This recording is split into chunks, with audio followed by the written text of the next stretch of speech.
Welcome to the Business of Story podcast, where the world's best storytellers from business, Hollywood, and beyond teach you how to use stories to communicate and connect with your customers. The Business of Story is sponsored by ACT, the best-selling customer management software for small business, Oracle Marketing Cloud, enabling businesses to target, engage, convert, analyze, and use marketing technology to deliver a better customer experience. Sixter, helping clients maximize the impact of every single email sent. And by Signal Labs, the real-time cross-media story tracking platform.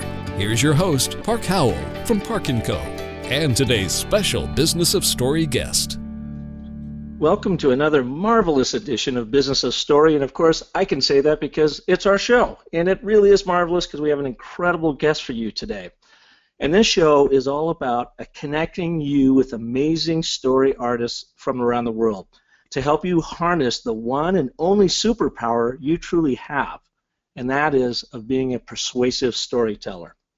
That's why I'm here. That's why we launched the Business of Story in July, which, by the way, cracked the top 10 business podcasts on both iTunes and Yahoo in just its second day. So I think we really hit a nerve there.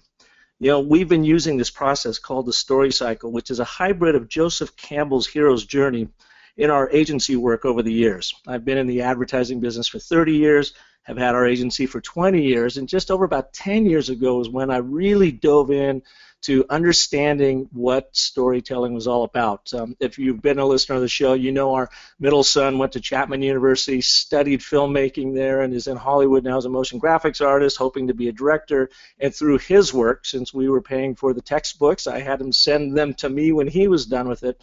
So I had a better understanding of what Hollywood knew about storytelling that we could use in our day-to-day work with our clients and in the work we do in the sustainability and social cause arena to help people move their missions further, faster in this process. You also know we've had quite a lot of success with the story cycle, so much so that Arizona State University came knocking on the door a few years ago and asked if we would write a curriculum around it for its new Executive Masters for Sustainability Leadership program.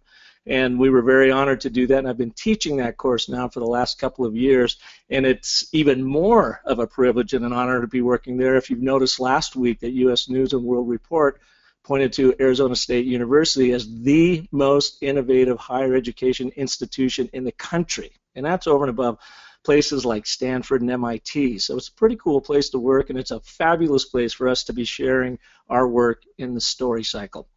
Now, what does that have to do with today's show? Well, our guest today has had a profound impact on me as I've been studying story over the years. She's been doing it a lot longer than I have, and she has a remarkable book out called The Story Factor. And I came across this book a few years ago when I was traveling around the country. I do storytelling workshops for lots of different organizations and brands, and I happened to be going out to Hearst Publishing, of all places, in Manhattan.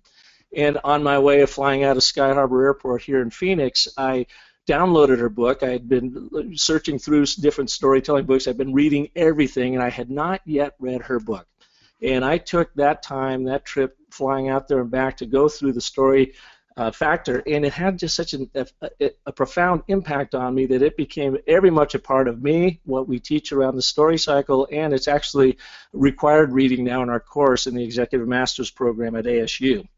And it's an honor today to have on our story Annette Simmons, the author of The Story Factor. And there's three things I really want you to listen for. Number one, she's going to review the 6 stories that you need to know that you have to have in your back pocket whenever you're in front of an audience so that you can help connect with them. She talks about the teaching story, which I think is really important for all of us because it's a very powerful way to get in the minds and hearts of your audiences. And then I also want you to listen to some of the morals she shares. I loved one, the protruding nail invites the hammer. What does that mean for storytelling and for all of us? So now, without further ado, I would love to welcome to the show Annette Simmons. Well, thank you, Park. You make me feel so loved. Well, you know, I think it's because your book makes all of us readers feel so loved. I mean, you were so generous in the information that you shared about storytelling. And as I was getting to try to learn a little bit more about you, going on your LinkedIn profile and your website and so forth, you have an interesting background, and it seems like you kind of I don't know, skirted into story and found how powerful it was in your life and then really ran with it as a career move. Can you tell us a little about that? Yes, I remember writing The Story Factor and thinking, I'm just going to give away everything I know, and if I do that, then the universe will let me learn more. And that's exactly how it's turned out. You know, I have another book as well, Whoever Tells the Best Story Wins. I don't know if you know that. It's more like a workbook, and it just came out in a second edition in May of this year. So, so there's more out there, more stories. Yeah. Let Mhm. let me. You know, the way I came to storytelling is really through psychology. When I was a kid, my parents divorced, and my dad was a social worker. My mom was a school teacher.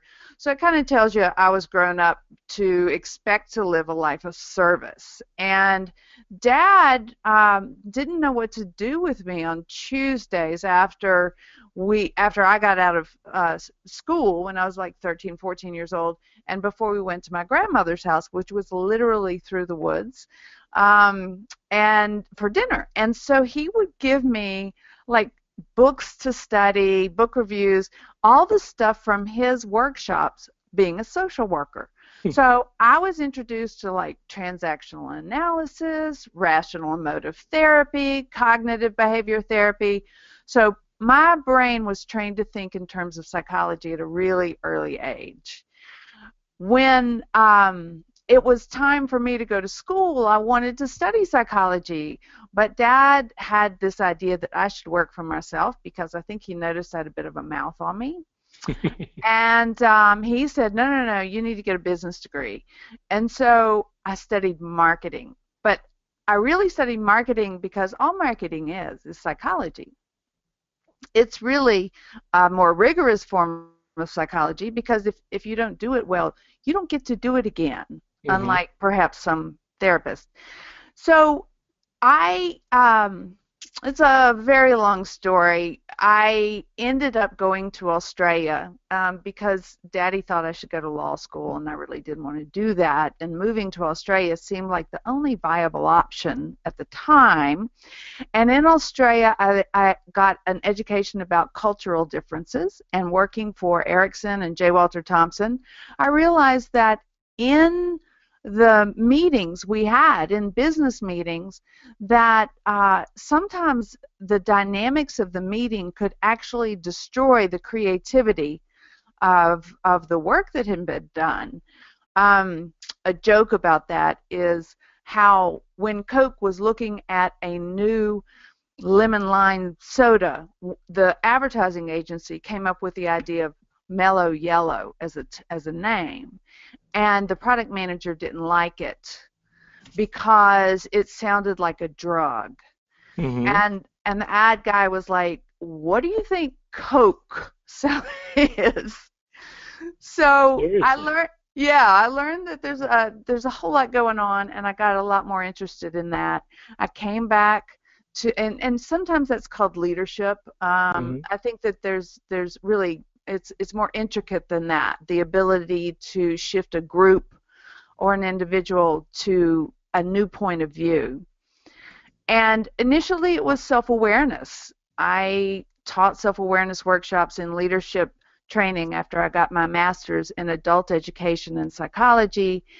And then as things progressed, I did my own independent research, initially with turf wars, because it just seemed like they were grinding genius into gruel. And then I wrote a book called A Safe Place for a Dangerous Truth, because I thought that if we could just talk about it in the meeting rather than after the meeting when everybody goes to the bathroom and checks for feet and then decides they're going to tell the truth, which is, that was the biggest bunch of crap I've ever heard. You know, I thought surely we can do better than this. So you can see that naivete has been a really important part of my interest. At that point, I was using storytelling to facilitate.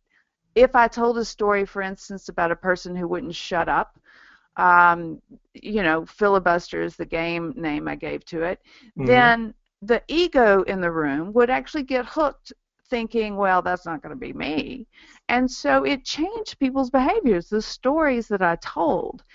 And as I began to study storytelling, I studied traditional storytelling, which I think everybody should go to the basics, national storytelling. You know, storytellers have traditionally been the truth tellers of a community.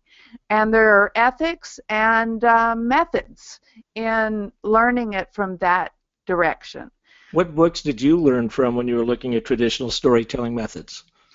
Well, there are nationally known professional storytellers, and Doug Lippman is one of them. He was my coach, and I also looked at his book. I kind of want to take the microphone over to my bookshelf, but I'm not sure the cord will reach. Okay. You know, I've got Earth Care and Peace Tales. These are books, I think, from Margaret Reed McDonald, maybe. And then there are so many books that are put out from, you know, traditional tellers. There's a book of Jewish stories. I have books about mythology. You know, that's a question that could just go on forever. Right. And in your book, The Story Factor, what I like about it so much, one of the many things is you talk about the 6 stories that everybody needs to know how to tell and when to tell them. And I used a version of it. I told them the Why Am I Here story. What's the reason behind the Business of Story podcast, and why am I doing this? And then you kind of did the same thing. Can you talk about the other 5 stories that are the most important stories for people to know to tell? I think that sometimes the story is the same, the why I'm here and who I am.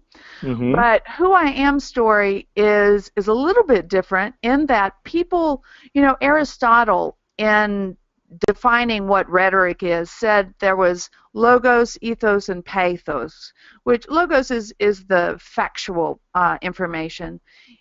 Ethos is actually the credibility of the teller.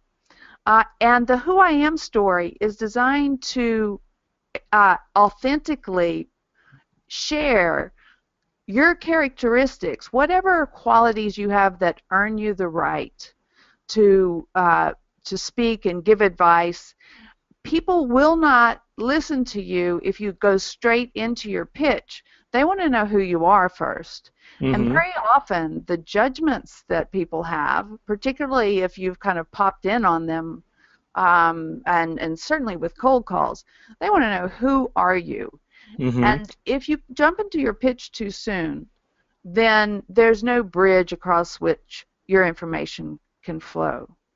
The other side of that is who I am or who you are is why do you care? I mean, is that really what they're getting to, is why are you here? Here's the one of the dilemmas with story. I'm really glad that you asked that question.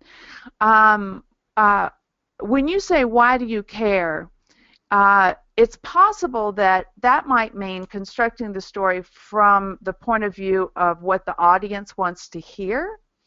And I'm a big believer that if you construct the story from who you are, that you will tap into a common human value that will then be relatable to the audience to whom you speak. Otherwise, you're in danger of recounting that episode out of Pretty Woman where the Richard Gere character asks, "So what's your name?" And she says, "What do you want it to be?" I worry that some storytellers are trying to be who they think people want them to be, and we know from it's no way to live. I liked that you had an entry about a great story. The things that make a great story are the things that make a great life. I thought that was wonderful, and I truly believe that. So that's the Who I Am story. Would you like me to continue with the others? Yeah, and one point I'd like to make on that, I think you're dead on in this day and age of social media and the stories being told through content marketing, is authenticity is everything.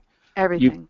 You can't be a charlatan behind your stories, because you will be found out as soon as it leaves your lips, and then the world knows about it. So authenticity for both business leaders, content marketers, brands is critical. And I think that's where these 6 stories come in, because you have to be authentic when you talk about them. So we talked about the why I'm here story, or the who I am story. Yeah, go on to the next one, which that is, I guess, that vision story. Well, vision story is when you're working with a group of people, and frankly, when you're working with yourself. Things can be rough. Life isn't easy. Bad things happen. And the frustrations can mount up. And if you don't have a clear vision, they can kind of take you down. They can drain you of energy. And so the way I look at the vision story is that it is that picture of the future that makes everything worthwhile. Mm-hmm.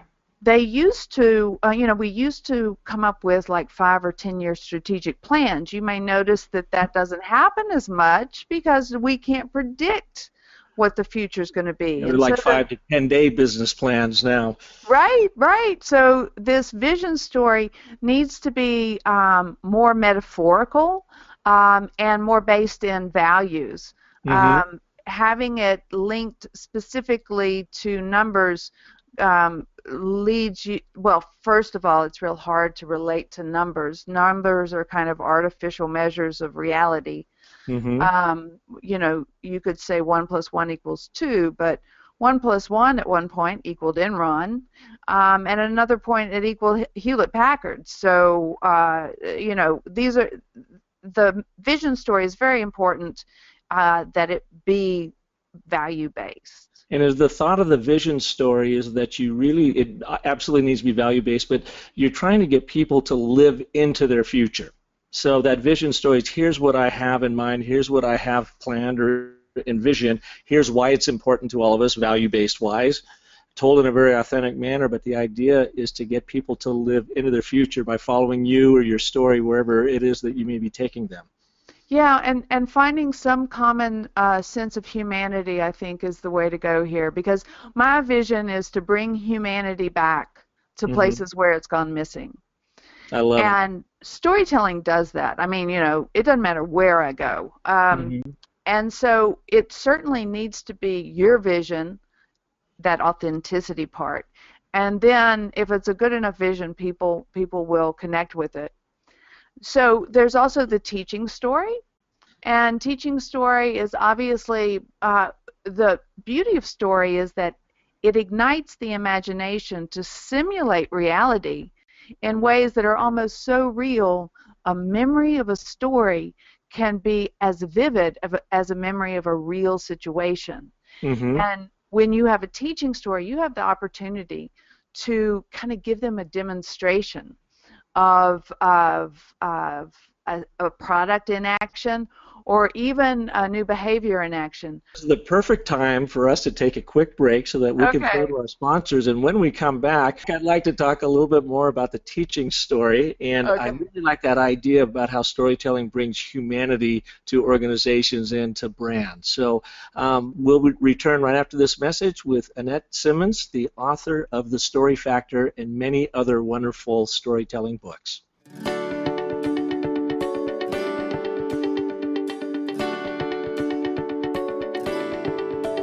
Are you keeping track of sales leads in a spreadsheet, or worse, Post-it notes all over your desk?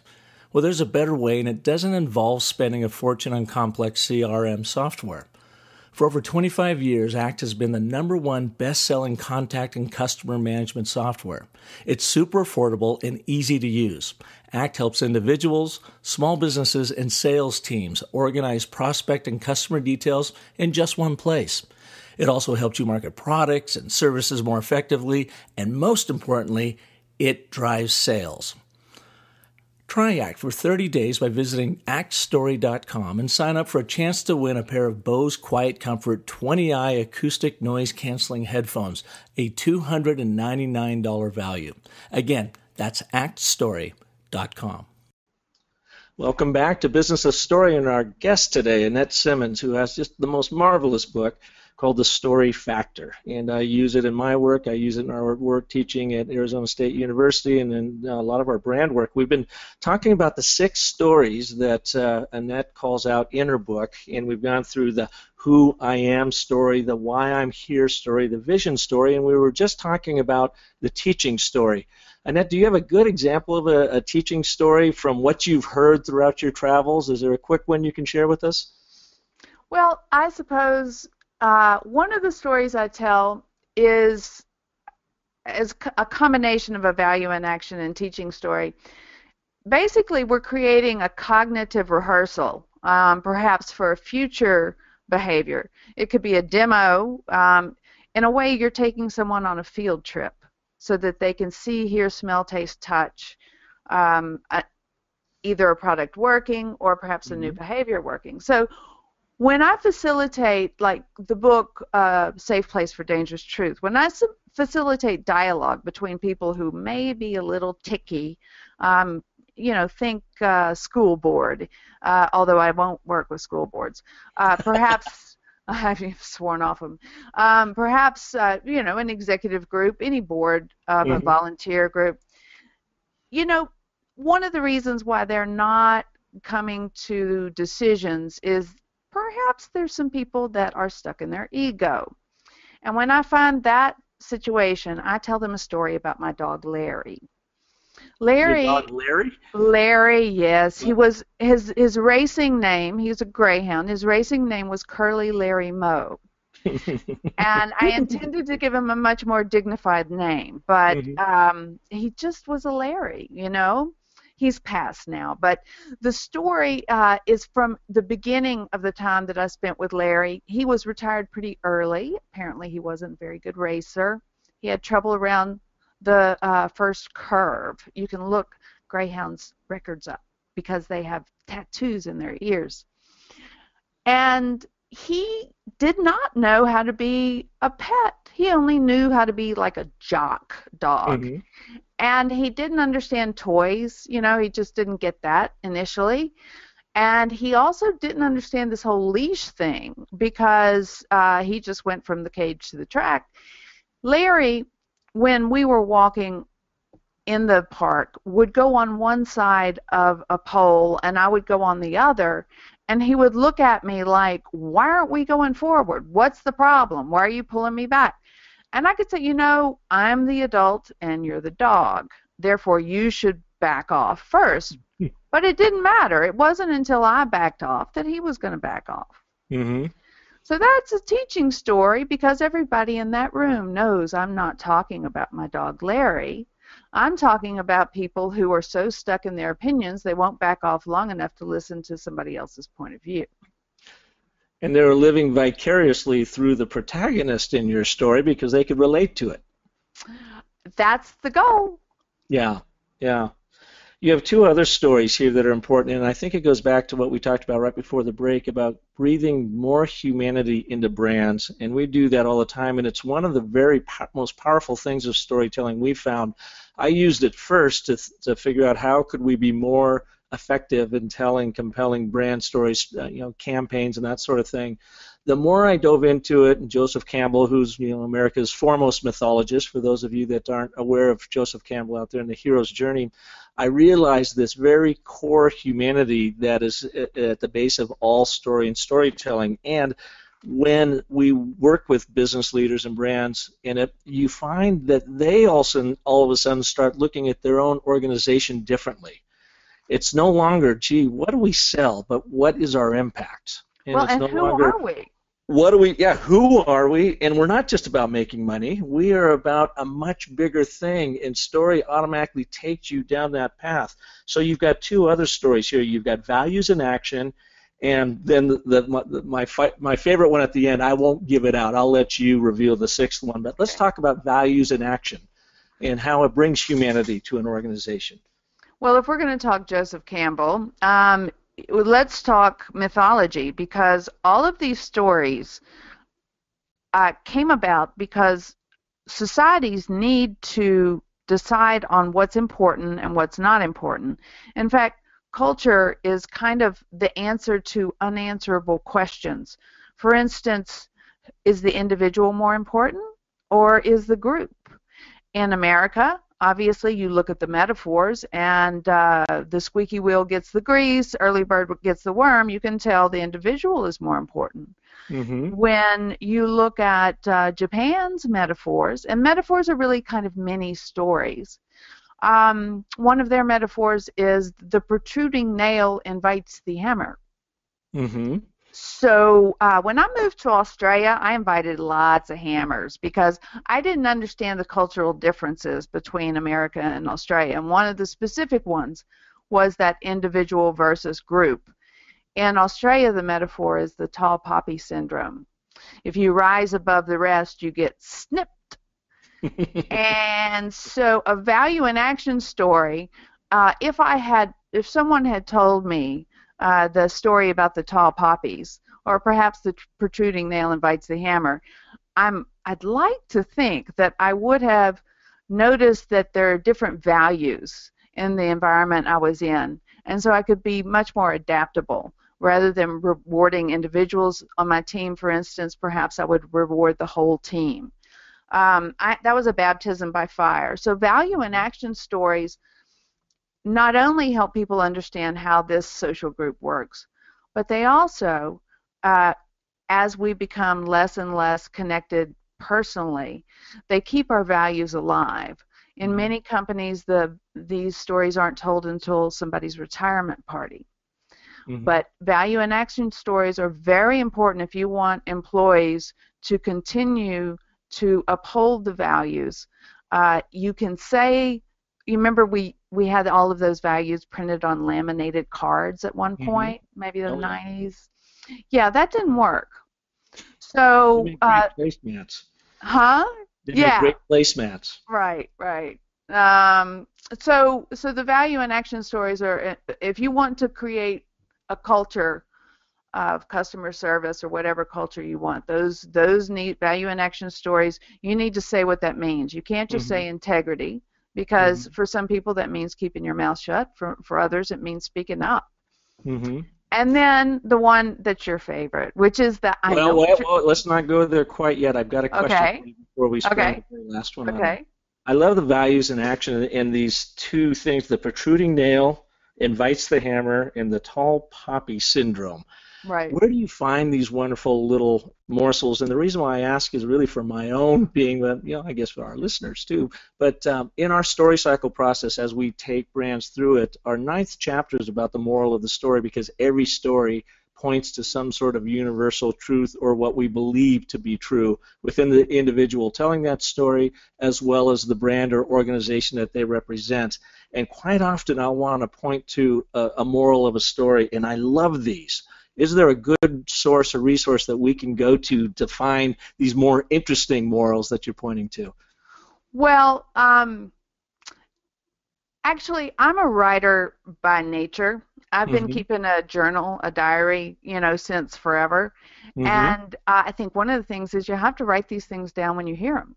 The other thing is that I am almost pathologically curious. So I will talk to anybody. I will ask them questions, and of course then I write down what they said. Most of what I get comes from that. I have one book, however, that is specifically about culture, and I can't remember if they have the kind of metaphors that I'm using here, but there's a guy named Fons Trompenaar, F-O-N-S-T-R-O-M-P-E-N-A-A-R, which most Americans have never heard of. He's in Europe, and he has conducted the best investigation into cultural differences I've ever run across. Awesome. And it's not just nations. The second edition of his book, Riding the Wave of Culture, he also added cultural differences between occupational groups. So you and I both know that engineers and marketing people aren't the same kind of people. No. Normally. No. Left brain, right brain, totally. Right. Usually at odds. And so if you ask them kind of how they reference each other, you'll usually come up with some pretty entertaining descriptions. So asking questions is probably the best way. Okay, well, I'll do some looking. Now, before we get to that final story, I would like to take one more break for our wonderful sponsors so that they can tell their story. And we'll come back. We've covered 5 of the 6 stories: the who I am, the why am I here, the vision stories, values and actions, the teaching story, which all brings much more humanity to an organization and helps you connect with people. But when we come back after this break, Annette's going to share with us the final story.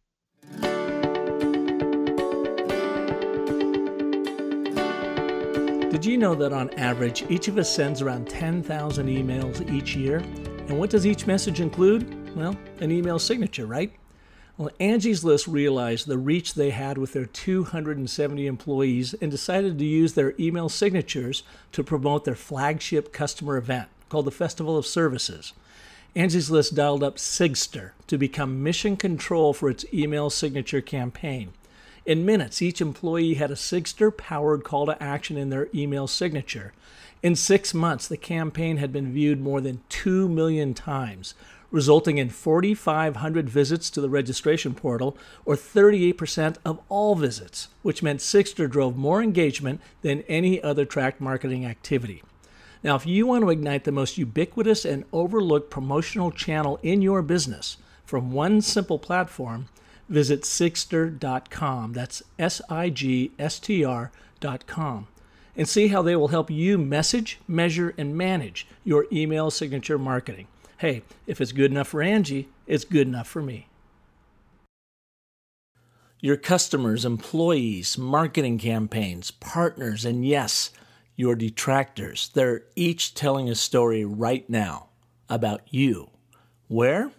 On social media, in traditional print publications, in blog posts, on television, basically everywhere. And it's happening 24/7, in real time. Your mission? Track these stories and the sources that share them, smartly manage them, analyze them rapidly, and discern what you should do next, what you should do now. No wonder you're tired. Well, Signal Labs is a real-time, cross-media story tracking platform that makes your life easier. Their solution enables customers to quickly spot trends, see relevant stories unfold, and take action. So stay ahead of what the world thinks with Signal Labs. Learn more and sign up for a free demo at signallabs.com/story. Welcome back to Business of Story and our wonderful guest today, Annette Simmons, and the book that I love of hers, The Story Factor. Now, Annette, we've been going through the 6 stories that we all need to have in our hip pocket when we have to get up in front of that boardroom, or we're addressing the troops in the break room, or we're online with content marketing in the chat room, or, if we're advertising, marketing out there in the living room. How can we own those places by the stories we tell? So we've talked about the who I am story, the why I'm here, the vision, values and action, teaching story. What's story number 6 that we need to know? Story number 6 is the I know what you're thinking story. So like you step up in front of me and they look at you and they're sitting there cross-armed and they're cross-eyed and they're like, you, I think, are already full of baloney, so now you've got to win me over, and now as a speaker, I've got to use this. Exactly. And you have a limited opportunity before they've actually verbalized their objection. You have an opportunity to get them to reconsider that objection in the privacy of their own mind. Mm-hmm. And that's key in helping someone change their mind. Once they've spoken and they've staked themselves out, it's a little harder because it involves ego and that sort of thing. So I try to think ahead. And of course, notice. One time I used a I know what you're thinking story was with a group that I was there to facilitate. We were going to do some storytelling, and of course, storytelling is like, oh God, that sounds really love, trust, and fairy dust. Mm-hmm. And I could tell that's what they thought I was going to bring them. And I said, I don't use chimes. I know some facilitators use chimes. And the reason I was telling that story is because, and here's the story, I was working with a group and they had all gathered in the mountains somewhere. You know, it's really pretty when it's not snowing, and it's a lot cheaper. So a lot of corporate groups have their retreats there. Mm-hmm. And one of the people came up to me and said, "You don't use chimes, do you?" And I was like, "No, but it sounds like there's a story there." And of course, you know the chimes thing. It's for a long time it was really popular to bring people back from break. Instead of saying, "Okay, everybody, come back," there would be these chimes, you know. And that was supposedly a very pleasant way to say your break is over now, come inside.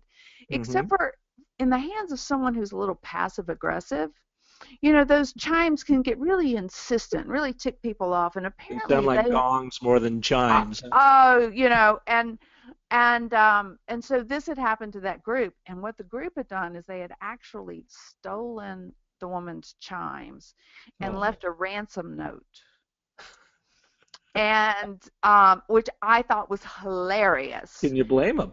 No. And so I wanted, whenever I can tell that they're thinking, "Oh great, here we go," I may use that story as a "I know what you're thinking" story, because then we're laughing together at some of the, you know, the facilitator tricks that force you to say things that you don't really believe, or come to agreements that you know, people aren't cows. You can't just corral them into an agreement of perhaps an action plan, because frankly they're going to go back to the gate, let themselves out, and go right back to the pasture that they enjoyed before this retreat.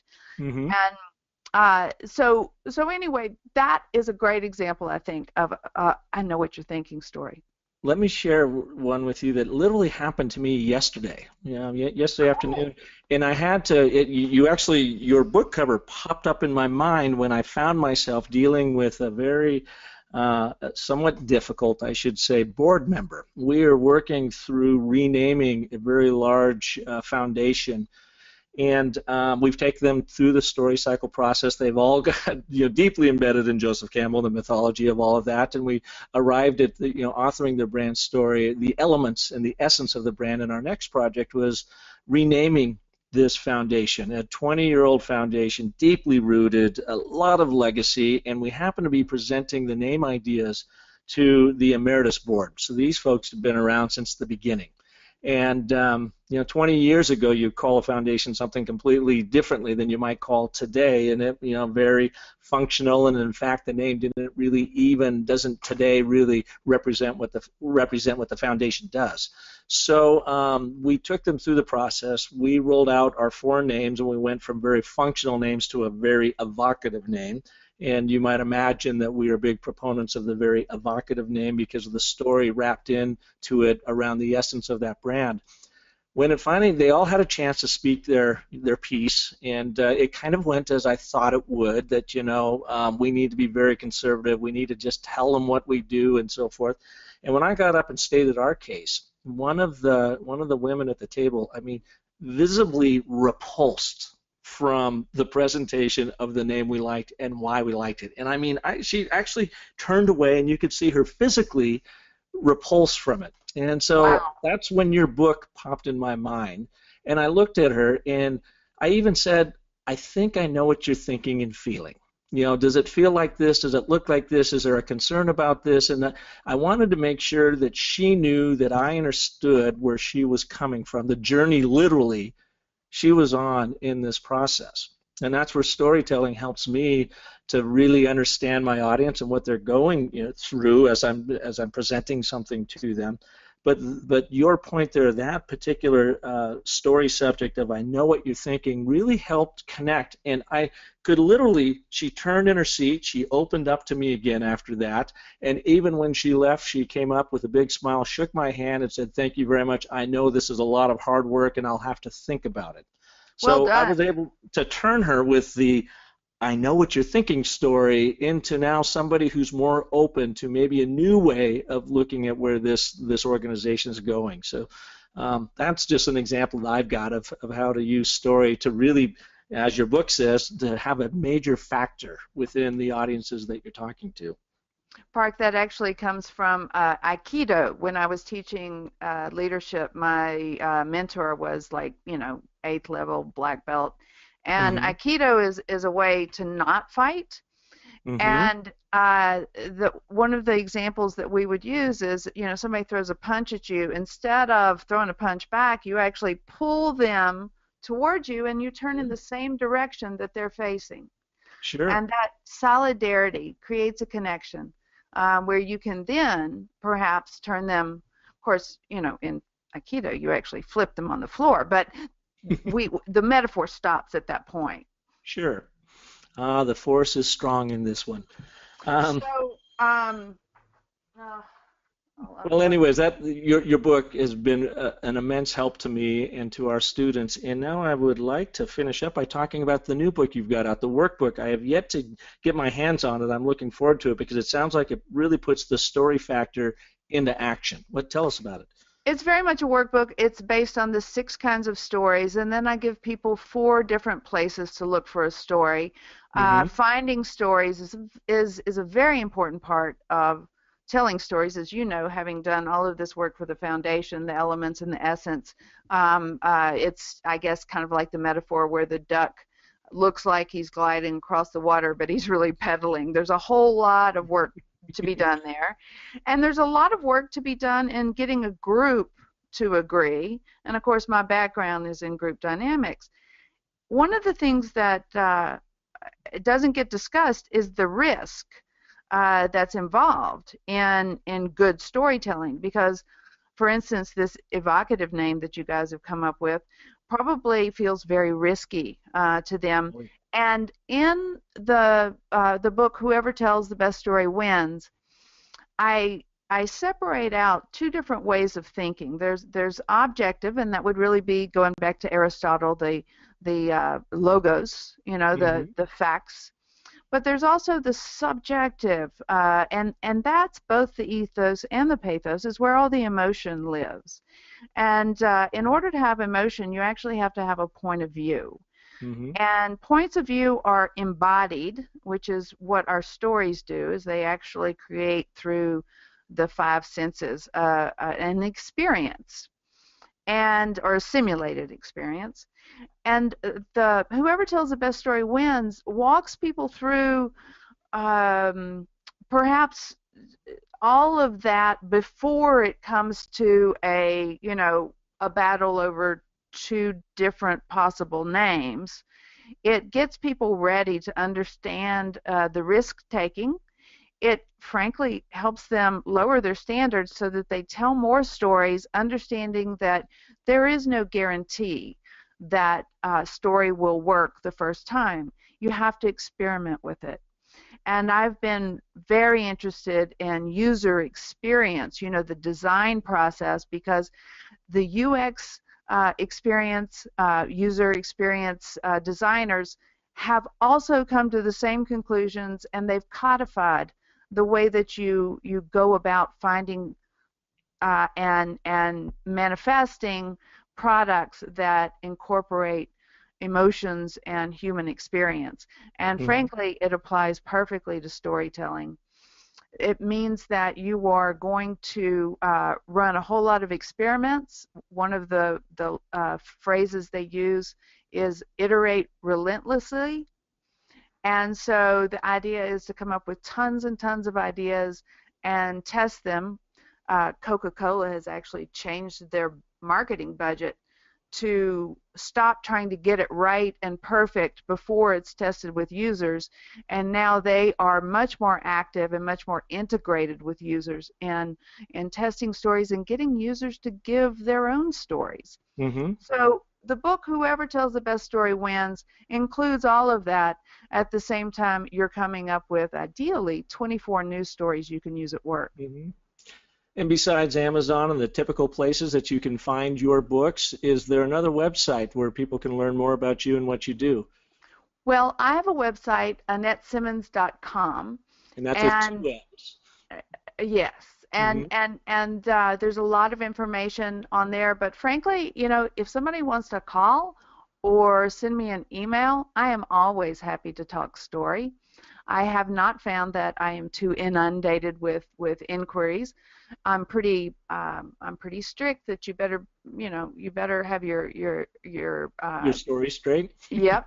But I will help just about anybody as long as you're using it for good and not for evil. I hear you, and I will attest to that because I reached out to you through LinkedIn, and I think I heard back from you in a couple of hours, and a lot of times it takes a couple of weeks for people to respond. So I really appreciate that, and I appreciate your generosity of all the information that you're sharing in Story. I think we're kindred spirits in that we know to really move this world and the people on it to where we want it to go so there's justice for all, I guess, is we need to use that one innate superpower that we all have, and that is to become persuasive people through the power of our language and the power of storytelling. And so I really admire what you've been doing. You've been a huge help for me as I'm learning on the process, and I look forward to be able to find some time to work together on some of this. That would be fun. So thank you so much, and that, I think, pretty much wraps up another Business of Story. Really appreciate you being here, Annette, and for all of you listeners out there, if you would like some more tools and techniques on storytelling, please go to businessofstory.com. There are many free downloadable tools there. You can hear not only this wonderful episode with Annette, but all of our other podcasts are on there.